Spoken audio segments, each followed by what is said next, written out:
आज हम पढ़ेंगे कक्षा 11 जीव विज्ञान वायरसों की रोग जनकता। वायरसों की रोग जनकता। वायरसों की रोग जनकता। वायरस विभिन्न पौधों व जंतुओं कोशिकाओं में प्रवेश करके निम्नलिखित रोग उत्पन्न करते हैं। वायरस अति सूक्ष्म है व जीवाणु से भी छोटे होते हैं। यह मानव के शरीर में और पादपों के शरीर में पहुँच करके निम्नलिखित रोग उत्पन्न करते हैं। पादपों में तंबाकू का मोज़ेक रोग, टोबैको मोज़ेक वायरस, यह तंबाकू में जो है रोग उत्पन्न करता है।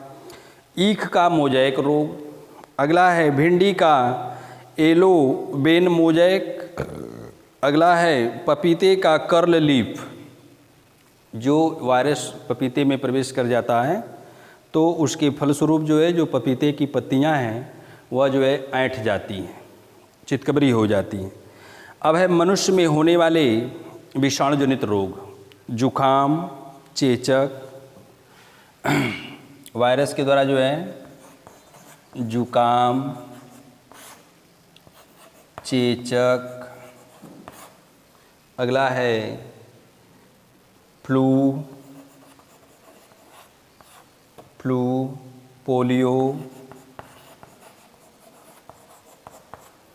पोलियो, मम्पस, खसरा, एड्स,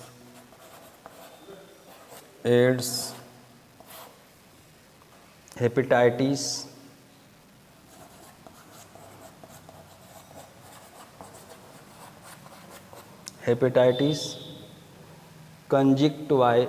कंजक्टिवाइटिस, ये मनुष्य में होने वाले रोग हैं। अब हम पढ़ेंगे वायरल रोगों की संक्रमण विधियाँ। वायरल रोगों की संक्रमण विधियाँ। तो वायरल रोगों की संक्रमण विधियाँ में पहला है वायु द्वारा।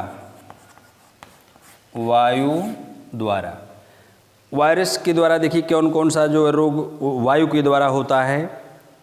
इन्फ्लुएंजा, जुकाम, खसरा, चेचक, छोटी माता आदि रोग की वायरस वायु के साथ श्वसन मार्ग में जाती हैं और श्वसन मार्ग में जा कर के शरीर के अंदर प्रवेश करती हैं, जिसके फलस्वरूप यह रोग उत्पन्न हो जाता है।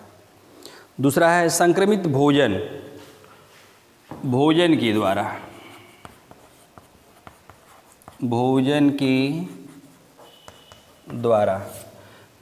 के द्वारा और पेय पदार्थ के द्वारा, जल के द्वारा हेपेटाइटिस, पोलियो, गैस्ट्रोएंटाइटिस रोगों का वायरस भोजन और पेय जल के साथ जो है हमारे शरीर में प्रवेश कर जाते हैं और यह रोग उत्पन्न हो जाता है। अगला है मूत्र जनन मार्ग द्वारा। मूत्र जनन मार्ग द्वारा कौन कौन सा रोग होता है। एड्स, HIV के द्वारा होता है। समय मूत्र जनन मार्ग के द्वारा यह शरीर में पहुंच जाते हैं और एड्स रोग हो जाता है। दूसरा है संक्रमित इंजेक्शन या सुइयों द्वारा। हेपेटाइटिस बी, HIV वायरस, ये जो है संक्रमित इंजेक्शन के द्वारा या संक्रमित इंजेक्शन के द्वारा यह रोग उत्पन्न हो जाता है। संक्रमित जानवरों के काटने से, जैसे संक्रमित कुत्ता के काटने से रेबीज उसके अंदर है तो मनुष्य के अंदर भी जो है रेबीज के वायरस पहुंच जाते हैं। मच्छर से डेंगू हो जाता है, पीत ज्वर हो जाता है, ये हमारे शरीर को संक्रमित कर देते हैं। अगला है वायरस संक्रमण के प्रति प्राकृतिक सुरक्षा क्या। शरीर का प्रतिरक्षा तंत्र। वायरस प्रतिजन या एंटीजन है जो विष पदार्थ उत्पन्न कर परपोषी के शारीरिक क्रियाओं में बाधा पहुंचाते हैं और रोग उत्पन्न करते हैं। प्रतिरक्षा तंत्र परजीवी तथा उसमें उपस्थित विष पदार्थों को नष्ट कर शरीर का रोगों से बचाव करता है। यह नए बने विषैले पदार्थों को नष्ट करने के लिए उपयोगी है। इसलिए इसको हम एंटीबॉडीज के नाम से जानते हैं। प्रतिरक्षा तंत्र की लिम्फोसाइट कोशिकाएं वायरस के प्रतिजन के लिए विशेष प्रतिजन विनाशक बनाते हैं। इन्हें प्रतिरक्षी प्रोटीन या एंटीबॉडीज के नाम से जाना जाता है। कुछ लिम्फोसाइट स्मृति कोशिकाओं में बदल जाती हैं। ये भविष्य में किसी वायरस के दोबारा संक्रमण से शरीर की सुरक्षा करते हैं। इस प्रकार संक्रमणकारी वायरस के विरुद्ध प्रतिरक्षा स्थापित करती रहती हैं। अब है इंटरफेरॉन। इंटरफेरॉन देखिए बहुत इम्पोर्टेंट प्रश्न है, कई बार यह परीक्षाओं में आ चुका है कि इंटरफेरॉन क्या होता है। तो इंटरफेरॉन आइसेक्स या लिंडनमान नामक वैज्ञानिक ने यह जो है बताया कि जो है 1957 में आइसेक्स एवं लिंडनमैन ने 1957 ईस्वी में पता लगाया कि वायरस से संक्रमित कोशिकाएं एक विशेष प्रकार की ग्लाइकोप्रोटीन बनाती हैं जो निकटवर्ती कोशिकाओं में पहुंच करके उसमें वायरस संक्रमण के लिए प्रतिरोध क्षमता को बढ़ाती हैं। इस वायरस रोधी पदार्थ को इंटरफेरॉन के नाम से जाना जाता है। अगला है वायरस द्वारा होने वाले रोगों के उपचार। पहला है वायरस द्वारा होने वाले रोगों के उपचार में जो है पहला है टीकाकरण।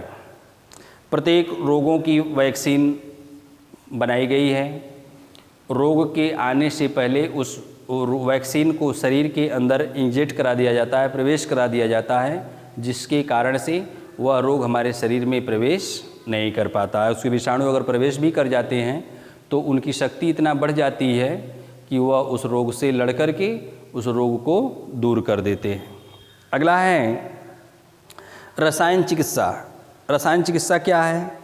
बैक्टीरियल रोगों के उपचार के लिए लाए जाने वाले एंटीबायोटिक वायरस जनित रोगों के उपचार में प्रभावहीन होते हैं। प्रतिवायरस औषधियों की संख्या बहुत कम है, जैसे चेचक के लिए थायोसेमी कार्बेजोन, इन्फ्लुएंजा के लिए राइबाविरिन तथा हेपेटाइटिस बी के लिए पास्कानेट आदि एंटीवायरल औषधियाँ हैं जो कि इनको लेने से इस रोग से बचाया जा सकता है। वायरल पोषण कोश का विशिष्टता क्या है? प्रत्येक वायरस एक विशेष प्रकार की कोशिकाओं को ही संक्रमित करती हैं। जुकाम, इन्फ्लुएंजा की वायरस श्वसन तंत्र या म्यूकस मेम्ब्रेन को प्रभावित करती हैं। अगला है वायरसों की उपयोगिता। वायरस की क्या उपयोगिता है? कुछ वायरस मनुष्य के लिए अति लाभदायक हैं। कुछ वायरस मनुष्य के लिए अति लाभदायक हैं, जैसे बैक्टीरियोफेज जीवाणु को नष्ट करते हैं। बैक्टीरियोफेज जीवाणु को नष्ट करते हैं। जिस तरह से आप देखते हैं कि गंगा के पानी को वह हमेशा बैक्टीरियोफेज उसको साफ करते रहते हैं, इसलिए वह गंगा का पानी कभी सड़ता नहीं है। अगला है कुछ रोग जनित वायरस। कुछ रोग जनित वायरस में आपका आता है HIV।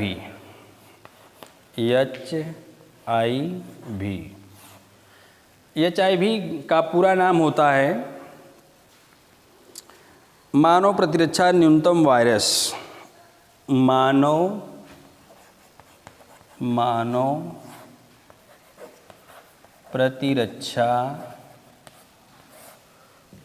प्रतिरक्षा न्यूनता वायरस।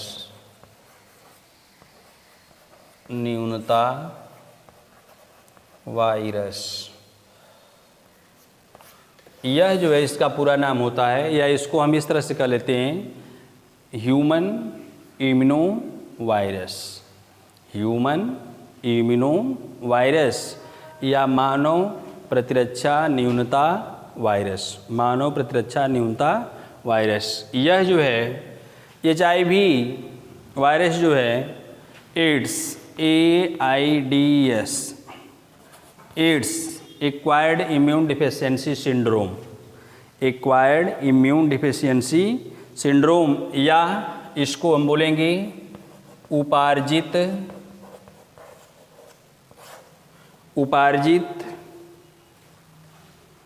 प्रतिरक्षा न्यूनता संरक्षण न्यूनता सिंड्रोम।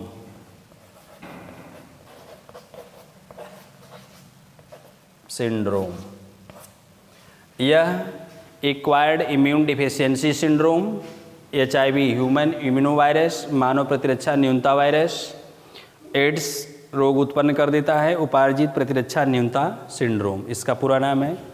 इसको हम जो है एक्वायर्ड इम्यून डिफिशियंसी सिंड्रोम के नाम से भी जानते हैं। यह जो है एड्स रोग का इतिहास, एड्स के रोग का सन 1981 में पता चला था।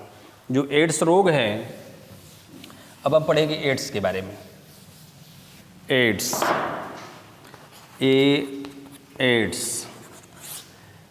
रोग जो है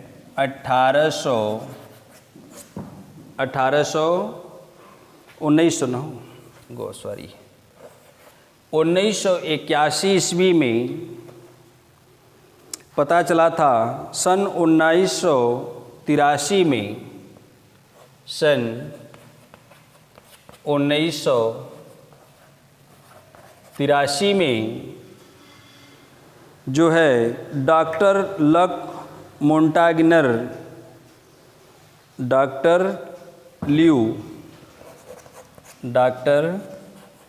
ल्यू मोंटाग्नियर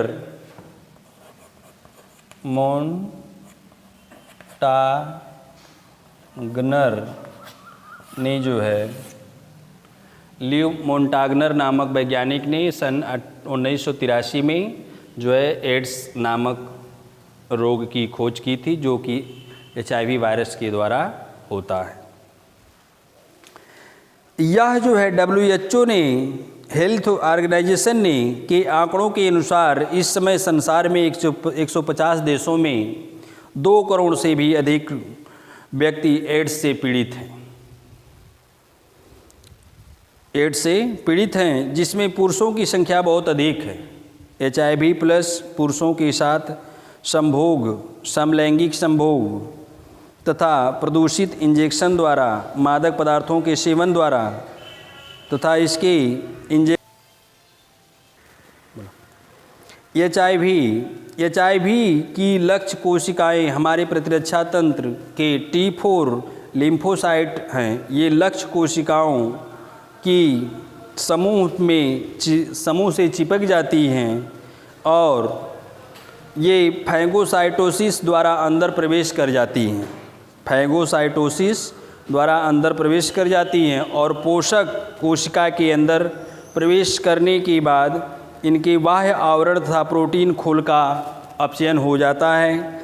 इससे यह जो है उनका सूत्र का संश्लेषण हो जाता है और जिसमें द्विसूत्रीय DNA का अणु बनता है और DNA के रूप में पोषक कोशिकाओं में DNA से जुड़ करके उसका एक भाग बना लेता है और RNA के अनेक प्रतिलिपियां बनाती हैं, जिसके फलस्वरूप ये हमारी कोशिकाएं जो है शरीर की लाल रुधिर कणियाएँ, आंसू, मूत्र, पसीने, पुरुषों के वीर्य तथा स्त्रियों के दुग्ध में उपस्थित रहते हैं। HIV के वायरस के कण संक्रमित व्यक्तियों से रुधिर, लार, आंसू, मूत्र, पसीना, मनुष्य के वीर्य आदि में उपस्थित होते हैं। धन्यवाद।